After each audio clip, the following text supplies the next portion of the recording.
जब मात्र एक की संख्या लिखी जाती है तो उसका कोई मूल्य नहीं होता।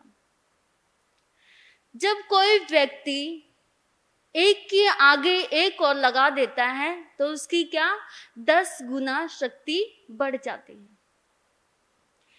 जैसे शहद की मक्खियों मधुमक्खियों के पास, उनके पास ना कोई तलवार होता है ना कोई बंदूक होती है, फिर भी वो प्रेम पूर्वक संगठित होती हैं।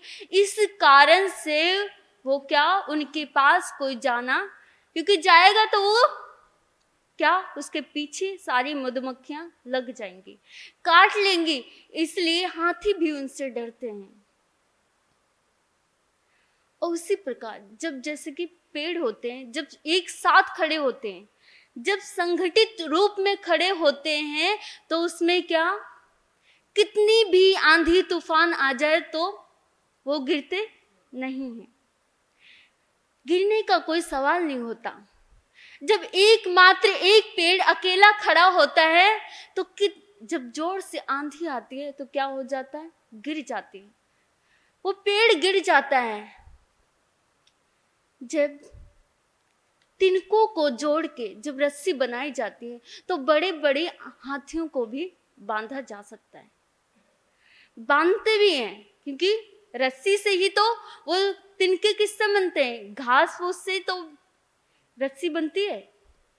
जब घास फूस को इकट्ठा करके जब वो रस्सी को बनाते हैं तो बड़े बड़े जानवरों को भी बांधा जा सकता है।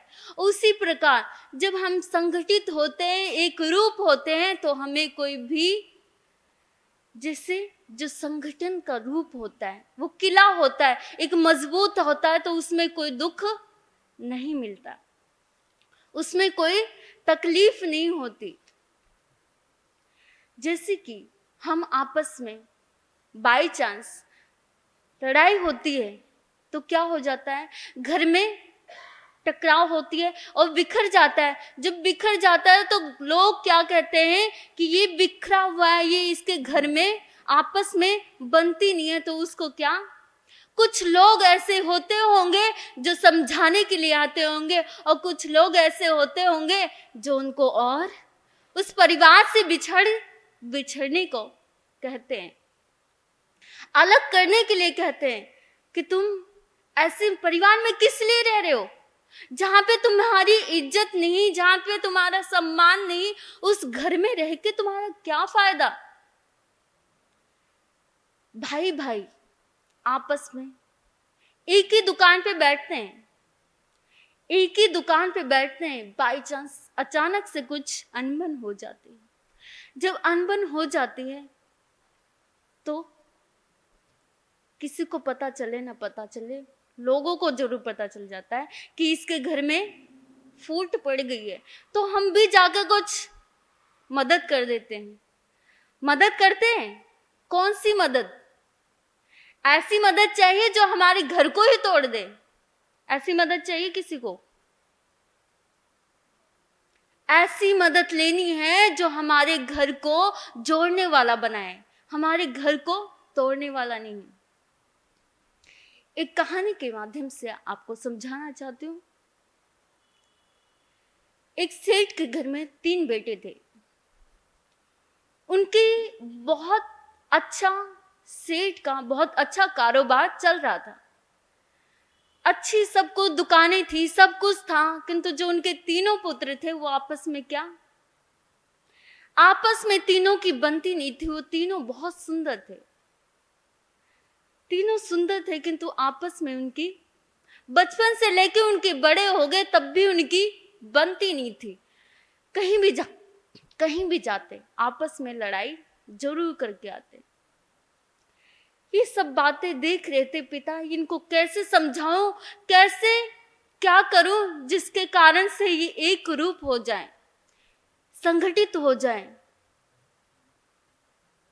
कुछ एक दिन उनके मन में आया कि मैं ऐसा कुछ करता हूं जिसके कारण से मेरे पुत्रों को समझ में आए, कुछ ऐसा उपाय ढूंढता हूं जिसके कारण से मेरे पुत्रों को क्या हो जाए, एक रूप होकर एक साथ चले। मन में चिंतन चला कि मैं लकड़ियों का गट्ठर लेके आता हूँ। जब वो लकड़ियों का गट्ठर लेके आए, उन तीनों बेटों को अपने पास बुलाया। जब तीनों बेटों को अपने पास बुलाया, बुला के कहा कि ये जो लकड़ियों का गट्ठर है, इसको तुम तोड़ के दिखाओ। हैरान हो गए तीनों पुत्र, ये इतना बड़ा लकड़ियों का गट्ठर और एक साथ सारी लकड़ियां तोड़ दी, ये कैसे टूटेगा? नहीं, तुम्हें ट्राई करके देखो, टूटता है क्या? एक एक करके तीनों बेटों ने ट्राई किया, किंतु उसका कोई परिणाम नहीं आया। फिर पिताजी ने कहा कि ये जो लकड़ियों का गट्ठर है, इसको खोल के दोबारा से एक लकड़ी को तोड़ के दिखाओ।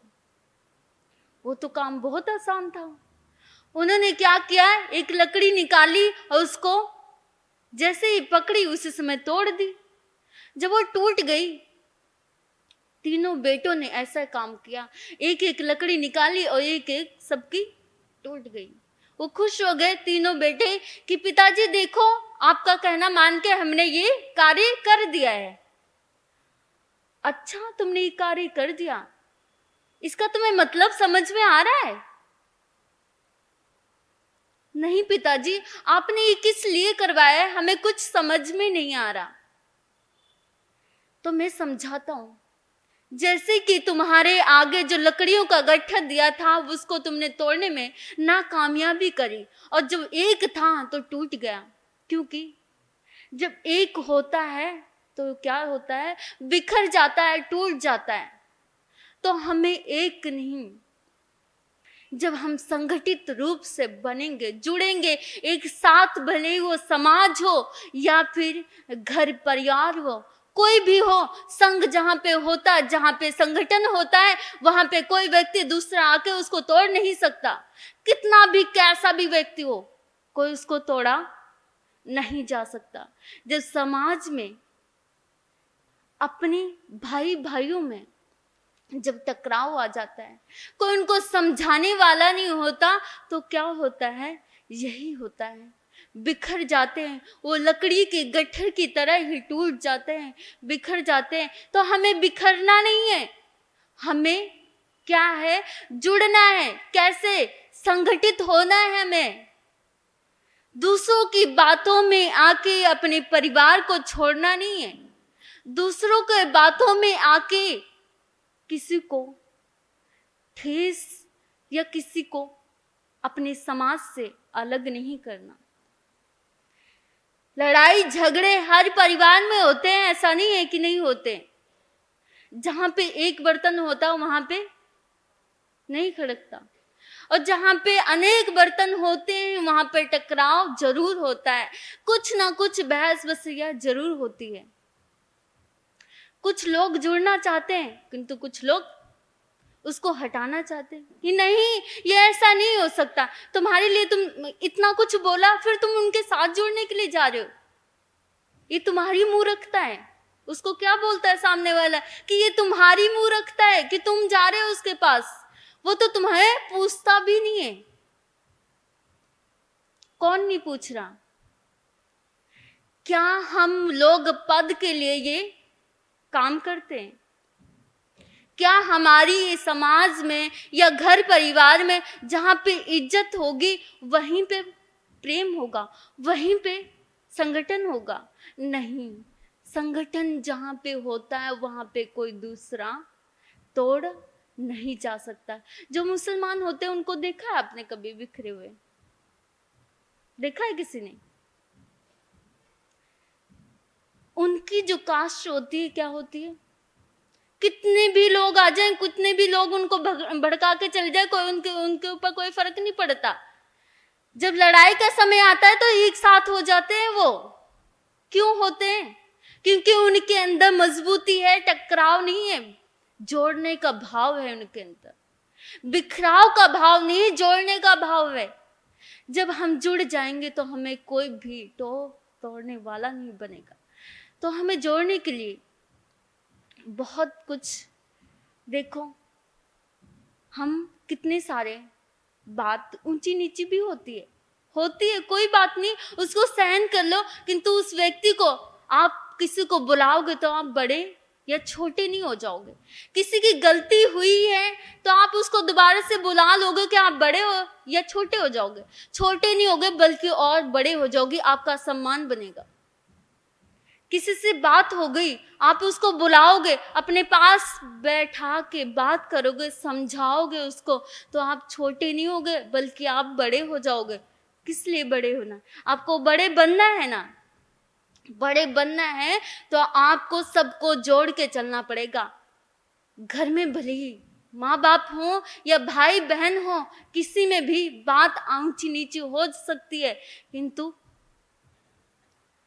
हम कार्य ऐसा करें जिससे कोई टकराव ना हो। भले ही वो समाज हो या संघ हो या परिवार हो, कोई भी हो, उसमें जुड़ के रहेंगे तो हमें कोई भी तोड़ नहीं सकता, कोई भी तोड़ने वाला पैदा नहीं हो सकता। और इसी के कारण हम क्या हो रहे हैं, इस समाज से, इस परिवार से बिखर रहे हैं। लोग क्या कहते हैं, क्या नहीं कहते, आप लोगों की बात छोड़ दो, हमें जो अच्छा लग रहा है वो करो। और तुम्हारे पास क्या है, तुम्हें पता है कि मेरे अंदर क्या गुण है, कि मेरे परिवार में कैसे लोग हैं, कैसा व्यवहार है, उनके बारे में आपको ज्यादा पता है कि लोगों को ज्यादा पता है? आप लोगों को ज्यादा पता होगा ना कि मेरे परिवार में कैसे लोग हैं, उनका व्यवहार कैसा है। ये हमें खुद को ही पता होगा ना कि हमारे परिवार का व्यवहार कैसा है। सामने वाले से मत पूछो कि उसका व्यवहार कैसा है, हमें स्वयं से पूछना है कि मेरा व्यवहार और मेरे परिवार का व्यवहार कैसा है। उसके साथ रहना है, मुझे उसके साथ पूरी जिंदगी निभानी है। तो हम जुड़ के रहेंगे तो हमारे जीवन का भी कल्याण होगा और जो समाज का कल्याण होगा वो तो होगा, क्योंकि भगवान ने तो हमें कभी बिखरने के लिए नहीं कहा है। प्रभु ने कभी हमें बिखरने के लिए नहीं कहा, ना ही कभी टूटने के लिए कहा है। जुड़ोगे तो हम प्रेम बढ़ेगा, और जो बिखर जाओगे तो क्या होगा, नफरत पैदा होगी। नफरत को मिटा कर प्रेम में आ जाओ तो सबका भला होगा और कल्याण होगा।